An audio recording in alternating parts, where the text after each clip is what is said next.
9h01 sur TV Finance. Et comme chaque mercredi, on s'intéresse au DAX qui vient d'ouvrir comme les marchés européens. Nous sommes en ligne avec Eric Asseban, trader et coach chez Perceval Finance. Bonjour Eric. Bonjour Aude. Alors comment ça se profile ce matin du côté de Francfort, l'indice allemand? Un petit peu comme tous les jours.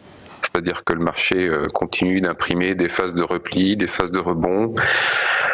Alors hier, le repli, c'était vers 9h avec un tweet de Trump, et puis cette nuit, ça rebondit.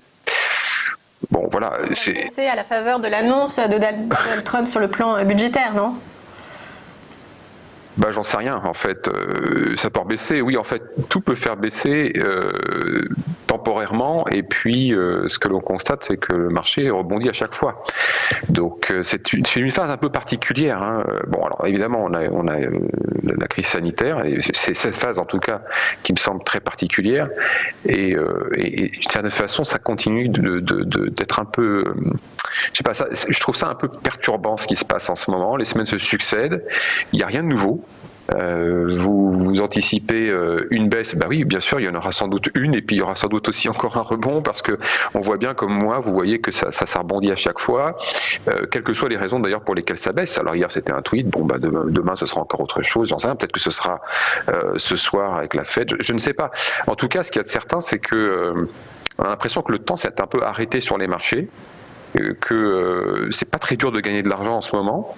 Et c'est même un petit peu ce qui me dérange, parce que j'ai le sentiment qu'on va se réveiller avec une grosse gueule de bois, quoi. Voilà. Pour être franc, c'est un peu le sentiment que j'ai en ce moment. Et ça m'embête de penser de cette manière-là, parce que je devrais pas penser, je devrais pas me poser des questions. J'en ai parlé la semaine dernière. Vous voyez, j'ai un petit peu de mal à m'empêcher de réfléchir, à me poser des questions, à faire mon boulot, à savoir suivre un processus, parce que c'est la seule façon de travailler comme il faut. En tout cas, d'autre façon, si on commence à se poser des questions, on est un peu fichu.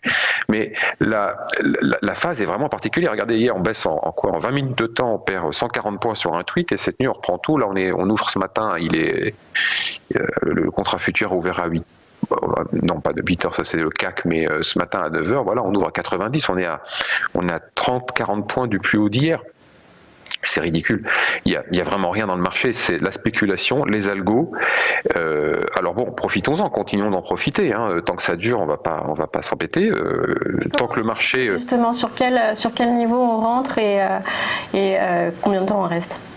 Alors les niveaux, c'est un peu compliqué. Par contre, on peut s'aider des signaux techniques, on peut trouver des doubles appuis. En tout cas, ce qu'on peut se donner, c'est des repères. On se dit que globalement, si la tendance haussière est neutralisée, parce qu'on voit bien sur le graphique, on ne fait pas de nouveau plus haut. Si elle est neutralisée, en tout cas, on peut varier sur le fait qu'une baisse forte est à sous 12 200. Globalement, on est passé sur 12 300, la dernière baisse significative qui a été payée. Sous 12 200, moi je fais l'impasse complètement. Donc pour l'instant, on se dit que acheter des replis, là bon, je vous avais envoyé un graphique la semaine dernière, la semaine d'avant, c'est à peu près le même, où vous avez vu que toutes les zones de pullback, les zones d'arrêt à la progression qui ont provoqué des replis, ont provoqué les rebonds exactement toujours sur les mêmes niveaux. Là, on s'est arrêté sur 12 800, ça rebondit, c'est toujours la même chose. C'est très scolaire en définitive. Donc il suffit de tracer des niveaux et puis de se dire je vais payer sur ces niveaux-là si jamais. Alors j'interviens petit, parce que le marché peut faire tout et son contraire. Encore une fois, la spéculation est importante, la densité est faible, donc les mouvements se font et se défont de façon avec de l'amplitude et de la rapidité pour pas grand-chose. Donc en étant peu chargé, on peut encaisser les quelques G qu'on va prendre si jamais ça décale un peu plus loin que le prix d'entrée. Mais à chaque fois, on a les rebonds qui se profilent. Alors à chaque fois, c'est bien ça qui est embêtant, c'est que certains ont pris l'habitude de revoir leur prix à chaque fois, justement, et qu'il y a bien un moment où ça va s'arrêter. La difficulté, c'est qu'en fait, le graphique ne donne absolument aucune indication de phase de retournement ou de prémisse de retournement. Et d'ailleurs, je pense que sur ce plan-là, ça sert à rien d'en chercher, parce que quand le marché va décider de dévisser, il va pas nous envoyer un SMS. On le verra pas arriver ce coup-là. Donc, il faut être prudent pour cette raison-là. C'est que tout peut intervenir à tout moment et que le soutien au marché, a priori, va pas s'arrêter. Trump continue à jouer la montre et bon, ses tweets, on voit bien, ça n'a pas d'effet. C'est toujours la même chose.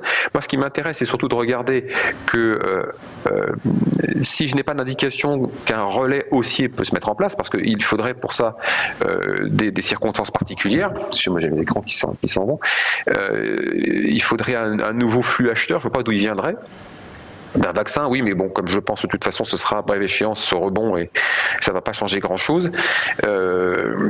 on se dit à tout le moins qu'une baisse forte ne va pas intervenir. Donc la phase est neutre, acheter sur des replis c'est très bien, mais il faut le faire léger et de se dire que bon, on va plutôt travailler un traday, parce que faire du swing trading sur plusieurs jours c'est vraiment compliqué.